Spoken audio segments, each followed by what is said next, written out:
monde, j'espère que vous allez bien. Je suis très heureuse de vous retrouver pour cette nouvelle vidéo que vous avez été très nombreux à me demander. Il s'agit de mon placard tour. Donc aujourd'hui je vais vous montrer tout ce qu'il y a à l'intérieur des placards de ma cuisine, évidemment. Donc tous mes ingrédients de base qui me permettent de faire toutes les petites recettes que vous voyez. Donc je vous conseille de prendre de quoi noter pour vous faire une petite liste et avoir ces essentiels dans vos placards pour que vous aussi vous ne soyez jamais prise à court et surtout vous puissiez vous concocter vos petites recettes quand vous voulez sans avoir d'ingrédients qui manquent. Et à toutes les personnes qui pensent que manger végétal consiste à manger tout le temps la même chose, vous allez voir que ça n'est absolument pas le cas, voire même le contraire. Alors évidemment je n'allais pas faire de vidéo sans au moins partager avec vous une petite recette. Et comme c'est le matin, vous pouvez le voir à ma tête d'ailleurs, je vais évidemment faire un petit déjeuner. On arrête les nice cream parce qu'il commence à faire franchement froid.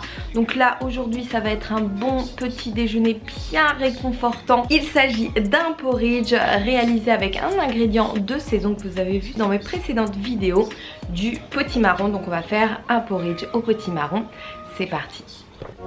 Donc pour ce bon petit porridge, évidemment l'ingrédient de base va être des flocons d'avoine. Moi je les prends chez Coro, ce sont des petits flocons d'avoine, ils sont sans gluten. Je vous mets évidemment le lien vers leur site et un petit code promo si vous les commandez chez eux. On aura besoin aussi de farine de cacahuètes. Alors ça permet de donner un très bon goût au porridge et de rehausser sa teneur en protéines, donc c'est vraiment pas mal du tout. Des graines de chia pour les bons lipides qui sont en plus excellentes pour la digestion et bonne source de protéines également. Évidemment je vais utiliser ma purée de potimarron. Si vous ne savez pas comment obtenir ça, je vous invite à regarder ma petite vidéo sur mes recettes d'Halloween que je vous mets en haut de l'écran. Comme liquide je vais utiliser de l'eau mais également du lait d'amande sans sucre, alors ça peut être n'importe quel lait végétal, un petit peu de liquiflave vanille que vous pouvez remplacer par de l'arôme vanille et par n'importe quel édulcorant naturel de votre choix. À ce moment là je vous conseille le sucre de coco qui est très bien, et mes petites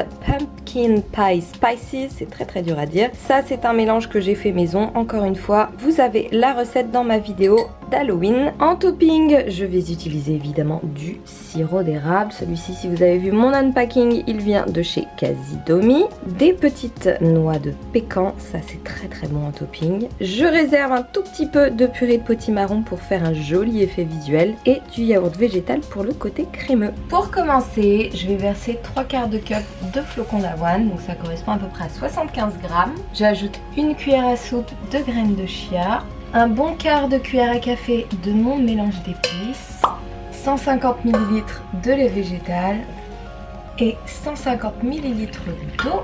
Je rajoute ma purée de potimarron.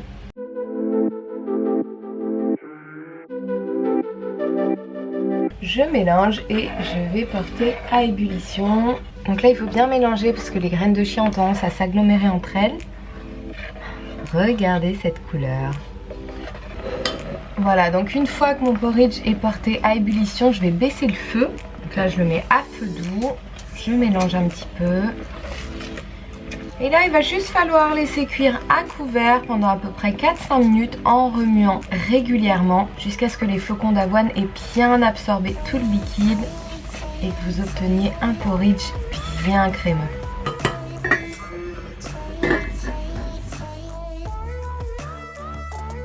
Et voilà le résultat. Donc là on va mettre le porridge hors du feu. Et ça c'est une étape moi que je trouve très importante. On laisse reposer le porridge 4-5 minutes de plus hors feu. Ça va lui permettre de continuer à gonfler et surtout de refroidir un tout petit peu parce que là c'est bouillantissime.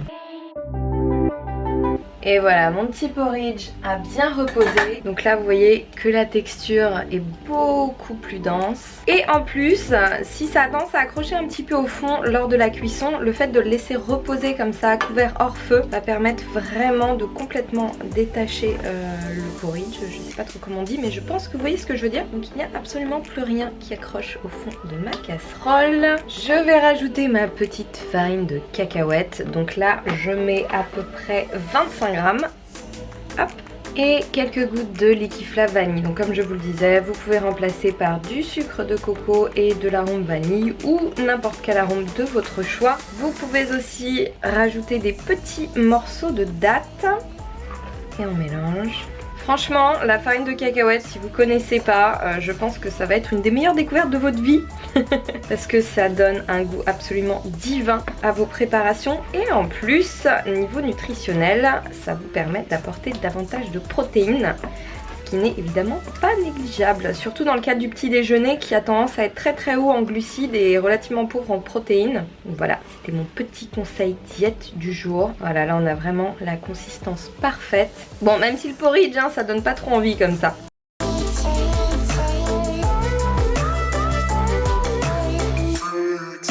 Et pour les toppings, j'ai donc utilisé mon petit yaourt au lait de soja que j'ai aromatisé à la vanille et auquel j'ai ajouté mon petit mélange d'épices. On va essayer d'être artistique. J'ajoute un petit peu de purée de potimarron que j'avais mise de côté. L'idée c'est de faire un petit dégradé de couleur pour que ça soit vraiment gourmand visuellement et gustativement parlant. Parce que le visuel est très important, hein. Si vous mangez un truc qui ressemble à de la pâté pour chat, même si c'est bon, je suis désolée mais vous n'allez pas autant savourer que si en plus c'est joli.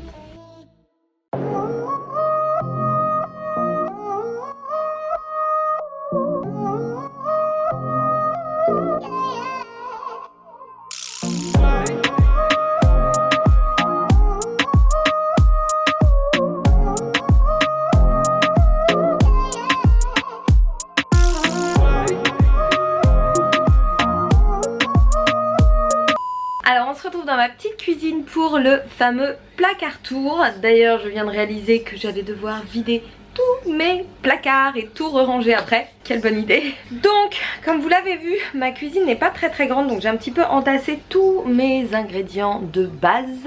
Alors ceux que j'utilise le plus sont en vrac sur cette petite desserte. Ça m'évite d'avoir à farfouiller dans mes placards. Donc c'est un peu le Bronx. J'ai de jolis bocaux bien remplis par ici, enfin presque bien remplis. Le plus gros est entassé à l'intérieur de ce placard. Et bien évidemment mes petites étagères à épices que j'utilise en permanence. Et comme je vous l'avais dit dans ma précédente vidéo, celles qui sont toutes en haut, elles sont plus pour faire joli qu'autre chose parce que je les utilise absolument jamais. Alors j'ai essayé de faire des catégories pour que ce soit un petit peu plus organisé. Et comme ça si vous prenez des notes, vous aussi vous pouvez faire catégorie par catégorie. Donc on va commencer par tout ce qui est céréales, légumineuses, féculents, tout ce que j'utilise dans mes préparations, notamment salées, sucrées aussi pour les flocons d'avoine évidemment. Donc bien sûr le premier ingrédient, les flocons d'avoine que vous avez vu ce matin, qui me sert pour tous mes porridge et avec lesquels également je fais ma farine d'avoine, hein, puisque il y a juste à les mettre dans un mixeur pour obtenir une farine. Ceux-ci sont sans gluten, j'en ai toujours 2-3 paquets dans mes placards.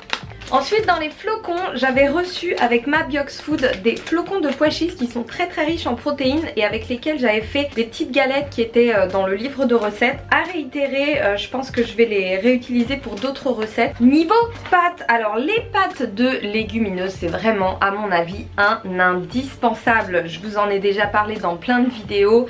Ça vous permet de vous faire des pâtes évidemment, mais surtout qui sont plus riches en protéines puisqu'elles sont à base de légumineuses. Donc vous en avez plusieurs différentes.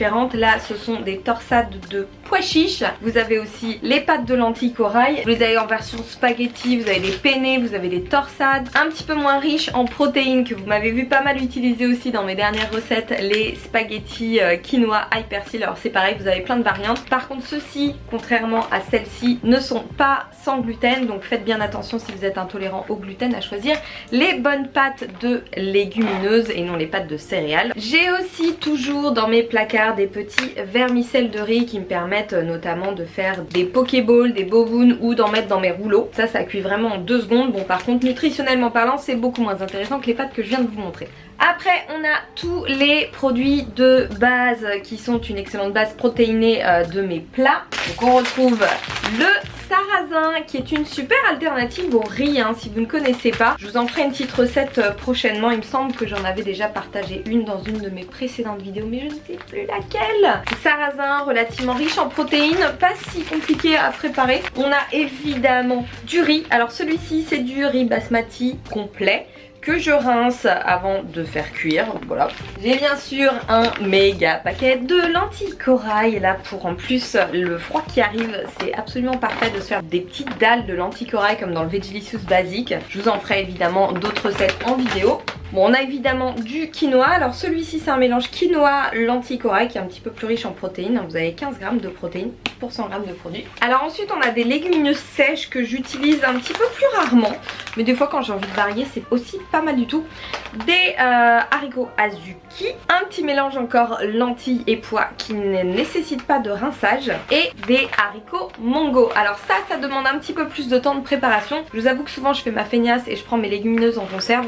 C'est quand même vachement mieux quand vous avez le temps de les faire tremper et les préparer vous-même parce qu'elles seront moins salées. Et donc là ces trois là contiennent entre 20 et 25% de protéines, donc c'est une excellente source de protéines. Et voilà pour mes féculents, mes céréales. Donc on va passer aux farines. 4 ans après avoir vidé et re-rempli mes placards, je vous ai regroupé tout ce qui est de l'ordre des farines et des ingrédients en poudre. Donc on va commencer par les farines avec évidemment une indispensable farine de pois chiches, notamment pour les recettes salées très bonnes, hein, pour tout ce qui est gaufres salées, omelettes. Ça c'en est une que j'utilise beaucoup. On a évidemment de la farine de patate douce, farine de sarrasin, très bien pareil pour les gaufres, pour les pancakes, pour les muffins, un petit peu pour tout. Autre indispensable, la farine de lupin qui elle est extrêmement riche en protéines. Vous avez 39 grammes de protéines pour 100 grammes de farine, donc c'est énorme. Donc le lupin qui est une légumineuse.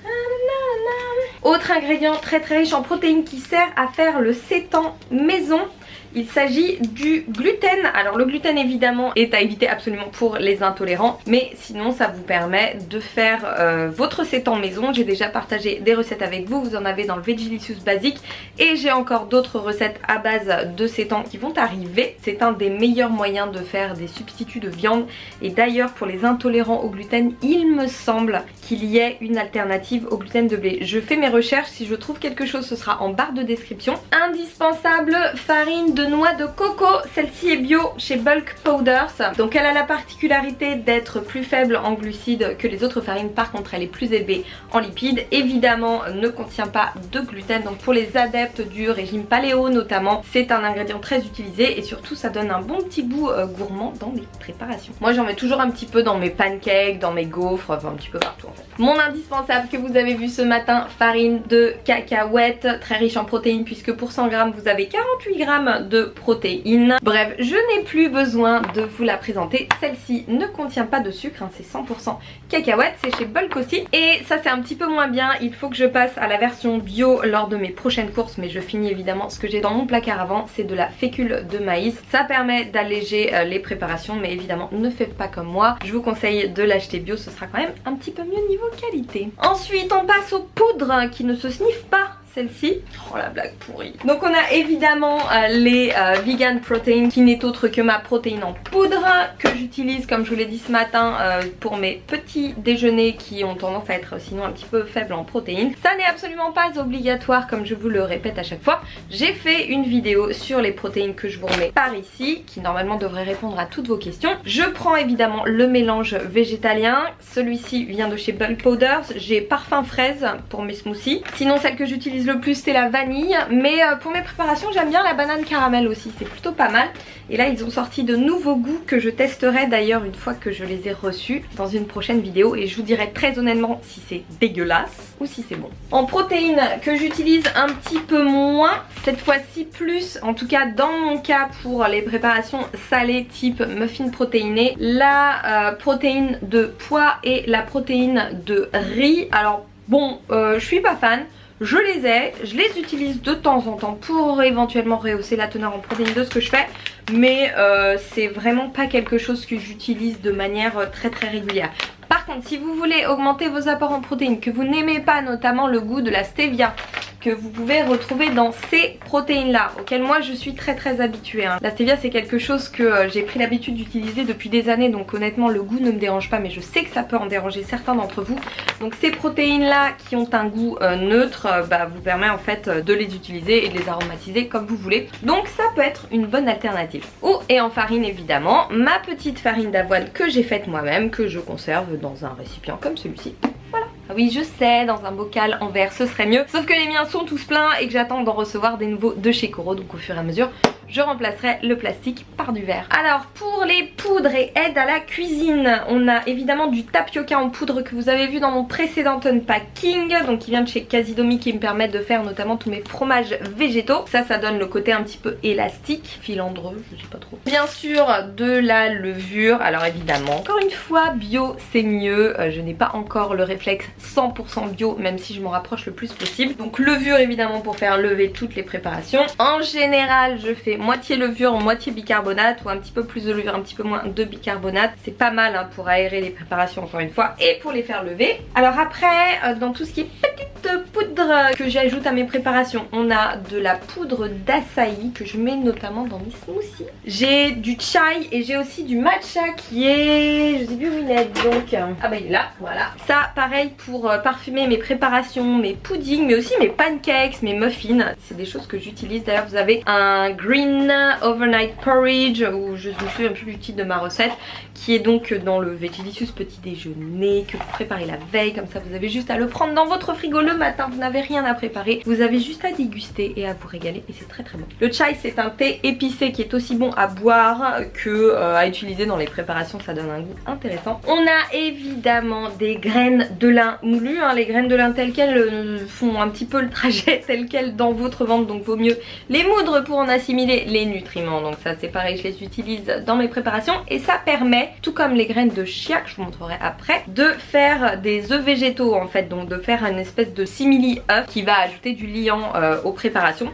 Ça c'est un truc que j'utilise très souvent. Une chose que j'ai commencé à utiliser, alors c'est dommage parce que j'en ai pas trouvé chez Coro, donc j'espère qu'ils en font un jour, noisettes et amandes en poudre. Bon après vous me direz c'est possible de les mixer, de les prendre telles quelles et de les mixer. Ça, comme je suis en train de préparer pas mal de recettes sucrées dont les sneakers que je vous ai promis, et d'ailleurs c'est ma prochaine vidéo normalement. Ça c'est des ingrédients maintenant que j'ai dans mes placards qui sont vraiment spécifiques pâtisserie, gourmandise, sucrerie, c'est pas super macro-friendly. En tout cas ça permet de bien se régaler. Alors autres ingrédients en poudre que j'utilise régulièrement aussi, évidemment du cacao maigre, hop 100%, ça je fais une petite crème au chocolat qui est trop bonne. Puis bon, on a toujours besoin de cacao dans la vie. Pour les personnes allergiques, caroube qui en plus est moins amer que le chocolat. Alors moi je suis pas méga fan, mais j'avoue que dans les préparations ça peut très bien passer et rappeler un petit peu ce goût chocolaté qui n'est pas accessible aux personnes qui sont allergiques. Alors du coup je vais rajouter ça dans les poudres, tout ce qui est édulcorant naturel. Donc moi j'utilise de la stevia, j'utilise également du sucre de fleur de coco dont l'index glycémique est bas. Donc ça hein, si vous avez n'importe quelle recette à faire qui contient du sucre roux, du sucre de table, du sucre blanc, n'importe quoi, n'hésitez pas à remplacer par du sucre de coco, le goût n'en sera en plus que meilleur et l'index glycémique beaucoup plus bas. J'ai aussi de l'eau de coco en poudre que j'ai utilisé récemment dans un de mes porridge que j'avais emmené avec moi en voyage. Donc je mets tout dans un bocal, je rajoute une cuillère d'eau de coco en poudre et comme ça j'ai juste à rajouter de l'eau où que je sois et ça donne un très bon petit goût. Indispensable qui en plus a un petit pouvoir sucrant et donne un goût qui à mon avis est intéressant, de la poudre de maca. Maca qui est excellente pour la santé, j'avais d'ailleurs écrit un article à ce sujet sur espacemusculation.com que je vous remets en barre de description et que vous retrouverez d'ailleurs dans ma recette de sneakers. Et dernier ingrédient en poudre, c'est du bouillon de légumes. Alors celui-ci je voulais vous le montrer puisque souvent vous me voyez utiliser des cubes qui eux contiennent de la matière grasse. Celui-ci cependant n'en contient pas, donc si vraiment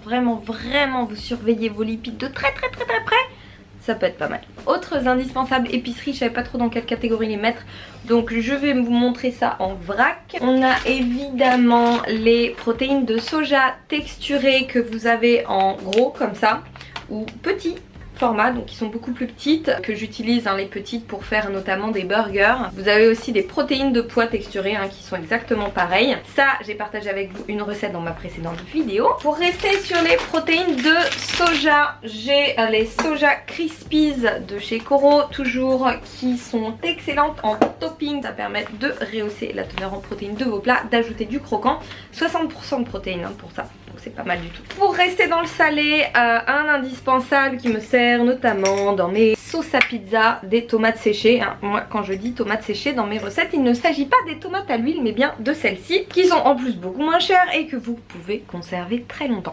Autre ingrédient de base, des pastilles de cacao. Alors celles-ci, ce sont celles de chez Bulk, elles sont pur cacao, 100% cacao, donc c'est super amer, mais dans les préparations c'est vraiment top. Et c'est marrant comme les papilles peuvent changer.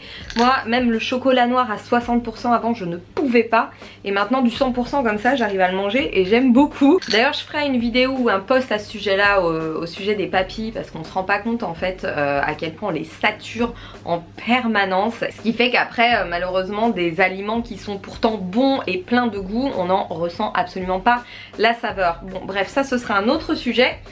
On continue toujours sur le cacao avec les cacao nibs évidemment. Donc ça ce sont des éclats de fèves de cacao qui sont crus. Alors attention, ça peut en déconcerter certains, c'est pas du chocolat, c'est des fèves de cacao, donc c'est très amer, c'est très croquant. Donc ça pour les toppings c'est absolument génial, hein. Vous me voyez souvent en utiliser d'ailleurs. On continue avec, alors ça c'est du riz soufflé, j'ai aussi du quinoa soufflé. Ça je les utilise pas super souvent, mais pour faire notamment mes barres protéinées c'est pas mal. Et en topping aussi pourquoi pas, par contre ça a un goût très très neutre, hein. Et évidemment mes petites graines de chia qui me servent soit à faire mes substituts d'œufs ou alors à rajouter du liant dans mes porridge comme vous avez pu le voir ce matin. Les graines de chia d'ailleurs j'en parle dans le même article que celui dont je vous ai parlé un petit peu plus tôt, donc si vous voulez en savoir plus sur leurs propriétés, filez le lire. Pour continuer avec les toppings, on a évidemment les pétales de noix de coco. J'utilise aussi de temps en temps de la noix de coco râpée. Et alors gourmandise extrême, mais ça j'évite d'en avoir dans mes placards parce que malheureusement je mange tout. Les cubes de noix de coco que vous avez vu dans une ice cream que j'ai postée sur Instagram il n'y a pas très longtemps. Et aussi les flakes de noix de coco qui sont juste en fait des pétales de noix de coco mais cuites. Et c'est juste absolument divin. Donc si vous êtes gourmand comme moi, évitez de les avoir dans votre placard. On a évidemment que je mets dans mes salades, dans mes energy balls et un petit peu partout des cranberries séchés, des baies de goji séchées aussi également, donc ça c'est super source en antioxydants. Alors là on part sur les fruits à coque avec évidemment des noix de cajou, oui voilà, que je fais tremper pour faire mes fromages, pour faire mes sauces. Ou évidemment que j'utilise en topping. En fruits à coque j'ai souvent avec moi d'autres types de noix. Donc là j'ai des noix de pécan, mais ça peut être aussi des noix de macadamia, des cerneaux de noix, ça dépend un petit peu de l'envie du moment. Ici on a des graines de chanvre, excellente source d'oméga 3 à garder au frais. Et d'ailleurs je me demande si c'est une bonne idée de les mettre dans un bocal transparent, je suis pas vraiment sûre, faudrait que je me renseigne sur le sujet. Pour rester sur les graines, on a évidemment des graines de courge que je mets sur mes soupes, sur mes salades. On a aussi des graines de sésame. J'ai aussi des graines de sésame noir, mais elles sont vraiment tout au fond de mon placard, donc j'ai eu la flemme de les sortir. Et petite originalité, vous m'avez beaucoup posé la question, il s'agit ici de graines de sésame au wasabi. Et ça, ça donne un petit goût épicé, notamment sur les soupes, c'est pas mal du tout. Et bien sûr mes petites pépites de chocolat noir, celles-ci sont sucrées au xylitol, donc qui est un édulcorant, elles viennent de chez Coro. Et comme vous le voyez j'en utilise beaucoup, j'en ai quasiment plus. Et bien sûr pour rester sur le sucré, mes petites dattes qui sont dans plein de mes préparations que j'utilise comme sucrant. Ah oui, et en topping j'allais oublier, ça c'est de la badiane ou de l'anis étoilé.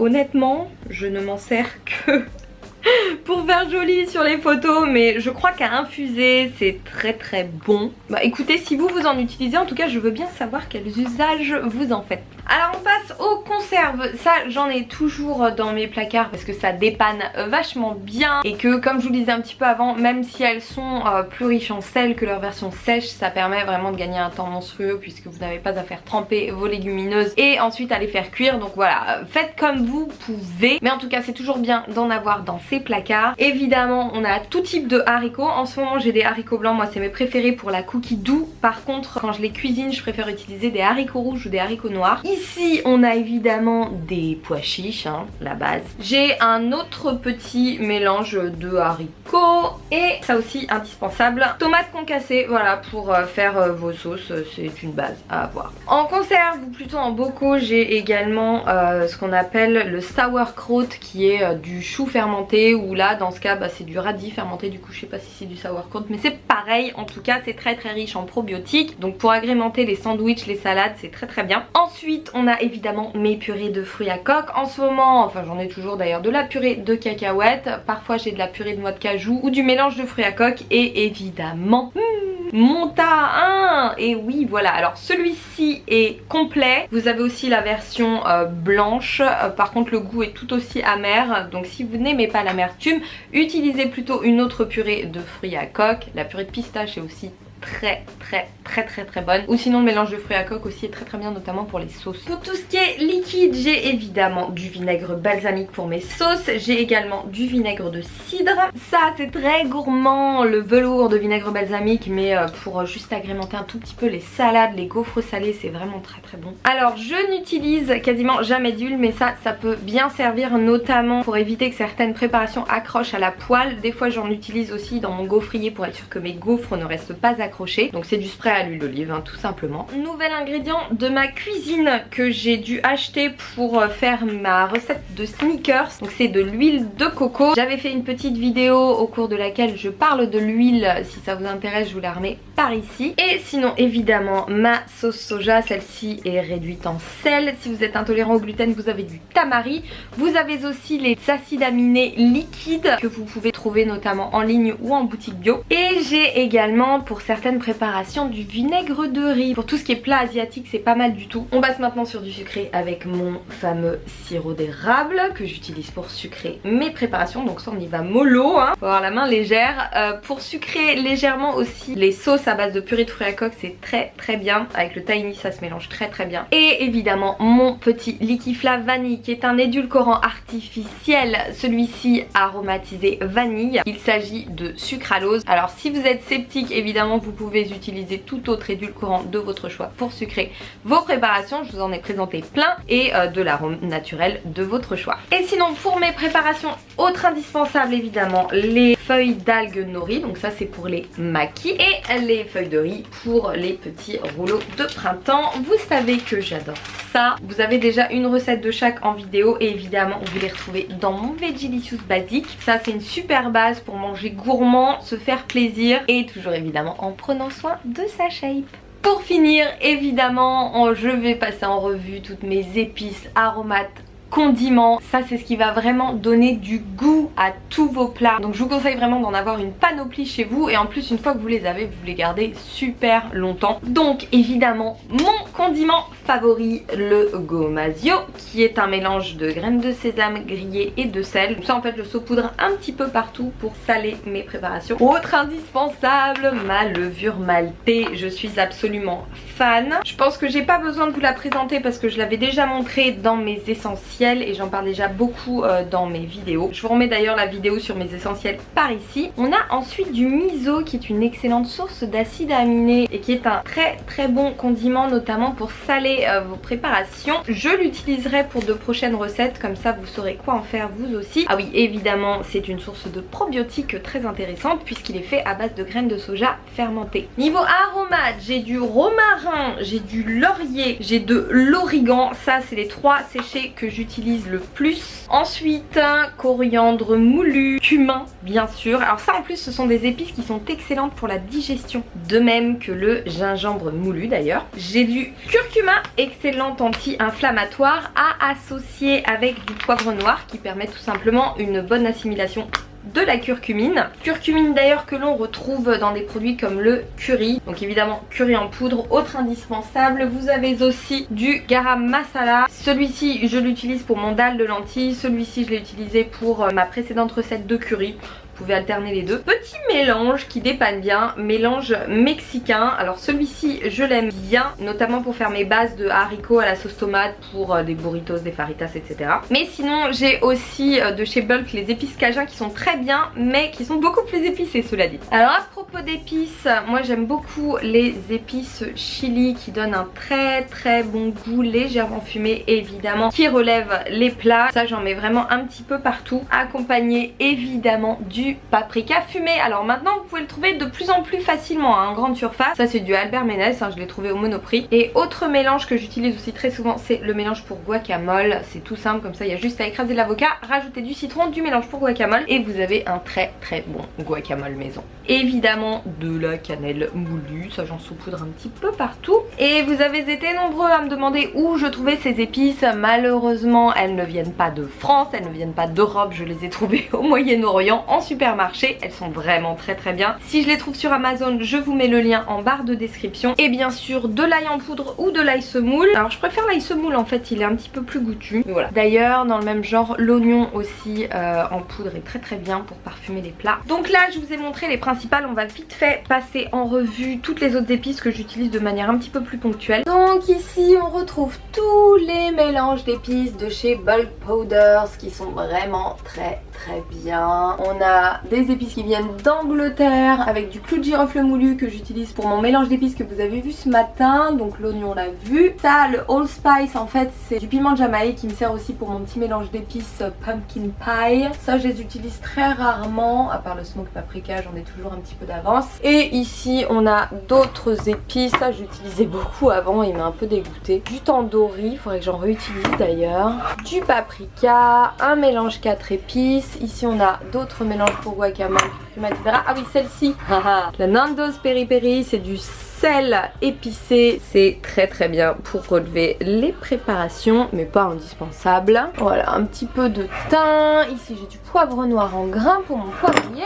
Et voilà. Ah oui, et évidemment mon sel, donc moi j'utilise du sel rose d'Himalaya. Et pour finir, pour toutes les personnes qui m'ont demandé comment je faisais pour faire des smoothies bleus, et ben j'utilise de la spiruline bleue qui est extrêmement difficile à trouver en France, donc vous la trouverez en ligne, je vous mettrai des liens en barre d'infos. Moi celle-ci je l'ai trouvée directement en boutique bio à Majorque, donc je trouve ça quand même hallucinant qu'à Paris on n'en trouve pas, mais que par contre à Arta, petit village à Majorque, donc sur une île, on arrive à en trouver. Donc il faudrait peut-être qu'on se réveille un petit peu nous, mais bon voilà, ça c'est plus de la fantaisie, c'est absolument pas indispensable. Écoutez, je pense qu'après 1 heure de vidéo, mon placard tour est terminé. Donc vous avez vu que mes placards sont bien remplis et ça c'est très important pour tout simplement toujours avoir tout ce qu'il faut sous la main. Et en plus avec une grande partie de ces ingrédients, là tous les ingrédients secs que vous avez vus, même si mon frigo est vide, je peux quand même me faire quelque chose de plus que décent à manger, voire de vachement bon. Donc voilà, prenez des notes, réorganisez vos placards, remplissez-les un petit peu, surtout que ce genre de produits ont une durée de consommation longue, donc une fois que vous les avez vous pouvez vraiment les garder pendant 3 plombes. Et soyez curieux, testez de nouvelles recettes, testez de nouvelles saveurs, considérez vraiment la cuisine comme votre terrain de jeu. N'oubliez pas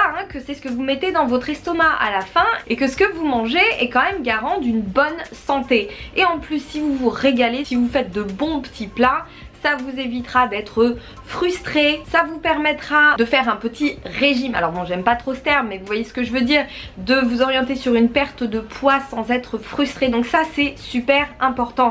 Et n'oubliez pas une chose, on s'est complètement déconnecté de notre cuisine, on a envie que tout arrive tout cuit dans notre bouche, mais c'est un temps qui est indispensable à prendre pour soi, faire la cuisine. Je suis désolée, mais quand on voit le temps qu'on passe sur nos écrans devant la télé, franchement vaut mieux le consacrer à un petit peu plus de cuisine. Et pareil en famille, investissez vos enfants, faites-les participer à ce qu'ils mangent, rendez-les curieux de ce qu'ils ont dans leur assiette, c'est vraiment très important.